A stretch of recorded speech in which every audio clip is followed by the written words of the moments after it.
प्रेम से बोल सतनाम प्रेस की जय। संत बाबा घासीदास की जय। संत समाज की जय।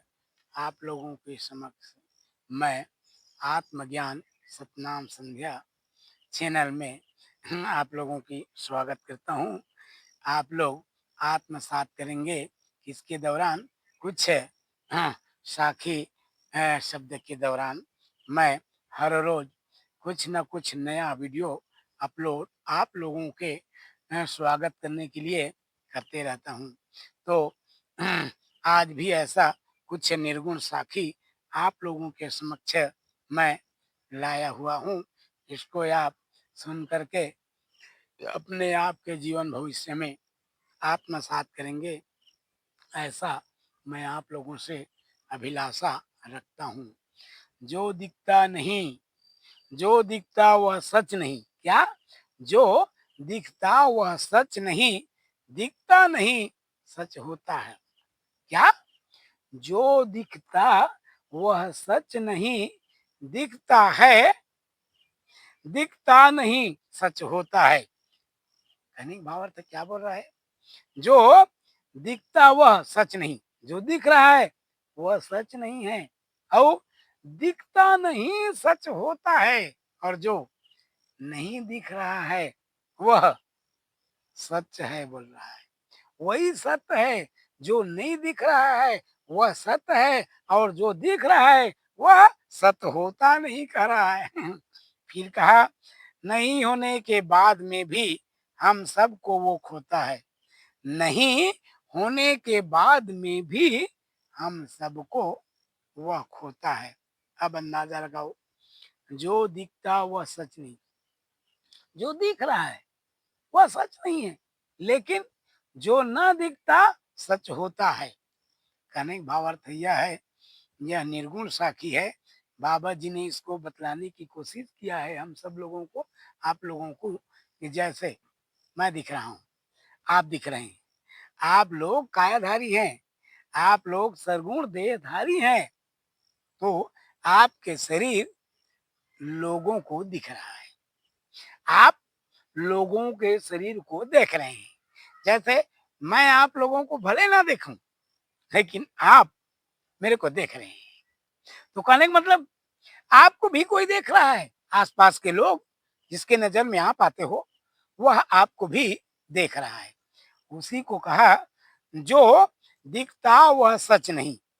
मतलब शरीर दिख रहा है, ये सच नहीं है। क्यों सच नहीं है? अंगम गलितम पलितम मुंडम दशा विहुन्नम यातम तुंडम अदपि मूछ दिया सा पिंडम वृद्धो यात्रि गृहाता दंडम। मतलब अंगम गलितम, जो दिख रहा है वह सच होता नहीं कह रहा है। अंगम गलितम पलितम मुंडम, अंग जो है एक दिन हमारा सिकुड़ जाएगा, गल जाएगा, सूख जाएगा, भिनस जाएगा, और मिट्टी का काया एक दिन मिट्टी में जा करके मिल जाएगा। इसी को कहा बाबा जी ने, जो दिखता सच होता नहीं, नहीं दिखता सच होता है। मतलब आप लोगों के शरीर में क्या है? आत्मा है, जीव है, प्राण है। जो नहीं दिख रहा है जरूर, है जरूर, लेकिन दिख नहीं रहा है जरूर, लेकिन दिख नहीं रहा है।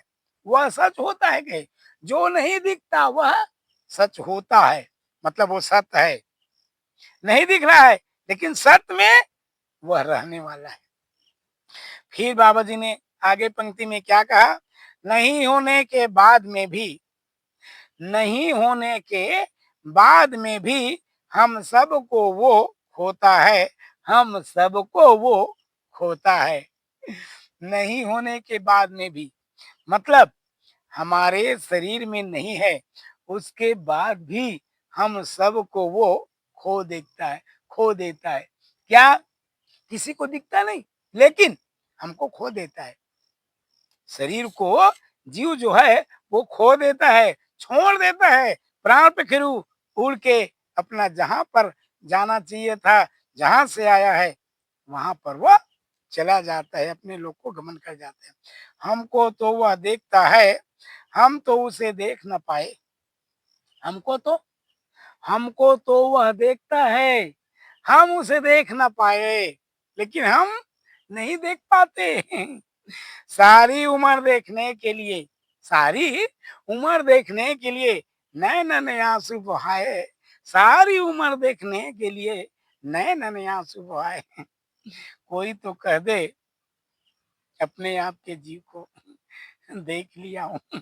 है जरूर, है तेरे पास में, लेकिन तू उसे देख नहीं पाएगा। जितना बार देखने की कोशिश कर ले, देख नहीं पाएगा। शरीर जब तक धारण किया हुआ है, अपने आप के जीव को, अपने आप के आत्मा को नहीं देख पाता, क्योंकि वो है तेरे पास में, है भी नहीं भी, है भी नहीं भी, नहीं भी है भी, मतलब है भी और नहीं भी। अब आप लोग कहते होंगे कि संजी आप कैसे बात कर रहे हैं, है भी नहीं भी। तो मैं आपको बतला देना चाह रहा हूँ, आप लोग भी इस बात को प्रैक्टिकल प्रमाण करके देख लेना। मान लो आप कोई गांव चले गए हैं, किसी के घर चले गए हैं, और वहां एक आध दो दिन आप ठहरे, कुछ काम था वहां पर आपको, आपका जाने का, आप चले गए। दो चार दिन, एक दिन, दो दिन आप वहां पर ठहर गए। ठहरने के बाद अब आप आ भी गए। आने के बाद आप तो यहाँ हैं, लेकिन कौन सा ऐसा चीज है, कौन सा ऐसा वस्तु है आपके पास जो वहां जा करके घूम के आ जाता है। अंदाजा लगाओ, आप यहाँ बैठे हो, लेकिन वहां पर इसका घर यहाँ पर है, इसका खेत यहाँ पर है, इसका ये अमुक सामान यहाँ पर है, इसका किचन यहाँ पर है, इसका बेडरूम यहाँ पर है, इसका बैठक रूम यहाँ पर है, यहाँ यहाँ इसका गली है। तत्काल जाकर के देख के चला आया। अंदाजा लगाओ, वो है भी और नहीं है भी। मतलब आत्मा एक ऐसा चीज होता है जो हमारे पास भी रहता है, हमसे दूर भी हो जाता है। हम जिसके चाहना अगर करें, वहां पर वह पहुंच जाता है। जिसको कहे लक्ष्य कोस माँ गुरु बसे, सुरत दिए पछवाए, शब्द तुरुंगनी चढ़ी के, और छीनी आवे पलु जाए, छीनी आवे पलु जाए। तो हमारे पास है भी और नहीं है भी, वो जाता भी है और वहां से आ भी जाता है, उसके बारे में हम नहीं जान पाते। इसी को कहे वो है भी हमारे पास, नहीं भी है, क्योंकि वो फील्ड घूमता भी है, घर में रहता भी है। मतलब फील्ड मतलब बाहर, फील्ड मतलब बाहर में भ्रमण भी कर लेता है, और घर में अपने घट मतलब घर, घट मतलब ये शरीर, इसमें रह भी जाता है। यह बात हमें श्रवण पान करने को मिलता है कि हमारे पास है भी और नहीं है भी। फिर आगे में बाबा जी ने बताया, जुदा जब से मैं हुआ हूँ। कैसे? जुदा जब से मैं हुआ हूँ, मुझे दूर कर दिया। जुदा जब से मैं हुआ हूँ, मुझे दूर कर दिया, अपनी आवाज से मुझे भरपूर कर दिया। अपने आवाज से मुझे भरपूर कर दिया, अपनी आवाज से मुझे भरपूर कर दिया। बाबा जी ने ऐसा आवाज लगाया कि हमें भरपूर कर दिया। कैसे? जुदा जब से हुआ, पुरुष पिता से जुदा हुआ, जब माता के गर्भ में जब हम पड़े, उससे जुदा हो गए। बेटा कहे जाओ, तेरे को ऐसा ऐसा कर्म करना है, यहाँ पर तेरे को जन्म लेना है, यहाँ पर तू ऐसा काम करेगा, यहाँ पर ऐसा काम करेगा, लेकिन मेरे नाम को तू हर समय, हर काल, हर परिस्थिति में मेरे नाम को नहीं छोड़ेगा। मेरे नाम को नहीं छोड़ेगा तो मैं तेरे पास में रहूंगा, मेरे नाम को जहाँ छोड़ा मैं तेरे को छोड़ दूंगा। उसी को कहा, जुदा जब से मैं हुआ, मुझे दूर कर दिया। आपके पास से जब मैं जुदा हुआ, पुरुष पिता, तो मुझे दूर कर दिया, अपनी आवाज से मुझे भरपूर कर दिया, अपनी आवाज से मुझे भरपूर कर दिया। आवाज लगाया पुरुष पिता ने माता के गर्भ में, पूरा शरीर ब्रह्मांड का सूक्ष्म रूप हमें बना करके माता के गर्भ में उसके आवाज से हम भरपूर हो गए। नहीं तो माता के गर्भ में कोई कल कारखाना फैक्ट्री नहीं है जो हमारे शरीर को बना दे। उसके आवाज से हम बन जाते हैं। किसके? उस पुरुष पिता ने जो आवाज कर दिया, इसको लड़की बनना है कि लड़का बनना है, ऐसा गोरा बनना है कि काला बनना है, ठीना बनना है कि चौड़ा लंबा बनना है, मोटा बनना है कि पतला बनना है, उसने आवाज दिया और हम माता के गर्भ में उसी प्रकार से बन गए। इसी को तो कहते हैं पुरुष वाणी। देव वाणी अलग होता है, पुरुष वाणी अलग होता है, संत वाणी अलग होता है, पंडित वाणी अलग होता है, महात्मा वाणी अलग होता है, पंच वाणी अलग होता है, सरपंच वाणी अलग होता है और राज्य वाणी अलग होता है, देश वाणी अलग होता है, जिला वाणी अलग होता है, पंचायत वाणी अलग होता है। लेकिन ये सब वाणी में कोई कर्ता धर्ता जरूर रहता है। जैसे पंचवाणी, अपने वार तक पंचवाणी चलेगा उसका। पंच जो बना है उसका शासन कहाँ तक करेगा? अपने वार्ड तक। कोई भी काम वह मांग कर सकता है। किससे? सरपंच से। भाई मेरे वार्ड में ऐसा ऐसा कोई एक कमी है, बिजली का कमी है, पानी का कमी है, कि रोड का कमी है, कि किसका कमी है, जो कमी उसको लगे। पंच जो है अपने वार्ड तक उसका वाणी चलता है। सरपंच जो है उसका वाणी कब तक चलेगा? उसके पंचायत तक।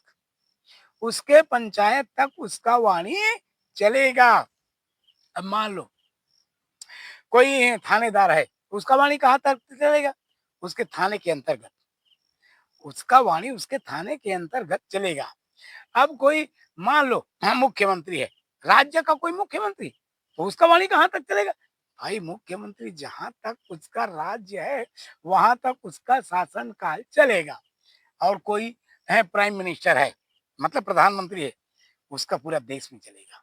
जिस देश का वह प्राइम मिनिस्टर है उस देश तक उसका शासक जो है, उसका शासन जो है वह चलेगा। वहां तक वह शासन कर सकता है। राष्ट्रपति भी उसी प्रकार है। ठीक उसी प्रकार से संत वाणी अलग है, पंडित वाणी अलग है। पंडित वाणी कहाँ तक है? भाई जहां पर वो पूजा पढ़ने गया है वहां तक उसका वाणी है। संत का वाणी जहां तक उसके पास सज्जनता है।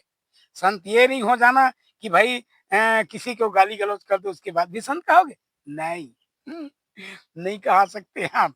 जब तक आपके पास सज्जनता है तब तक आप संत वाणी में दक्ष हैं। जिस दिन आपका वाणी बिखर जाएगा, आपका वाणी में कटु शब्द आना शुरू हो जाएंगे, उस दिन आपको संत नहीं मान सकते। आप संत कहलाने के लायक नहीं बच पाए। आप तो संत हो गए। तो इस प्रकार से बाबा जी ने बताया। फिर आगे में क्या बताया? जाओगे जिधर देखोगे उधर। हाँ, जाओगे जिधर देखोगे उधर, मैं तो हूँ यहाँ वहाँ ढूंढोगे किधर। मैं तो हूँ यहाँ वहाँ ढूंढोगे किधर, ढूंढोगे किधर।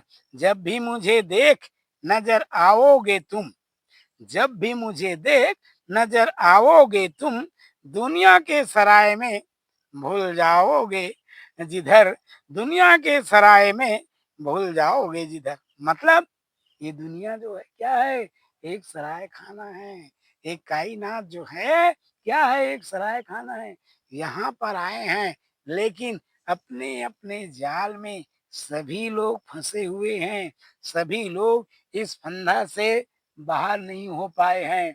तो बाबा जी ने कहा संत वाणी एक ऐसा वाणी है, जब तक आपके पास सज्जनता है, वेद का, शास्त्र का, काव्य का या ग्रंथ का आप सम्मान कर रहे हैं, लोगों की सम्मान कर रहे हैं, तभी तक आप संत हैं।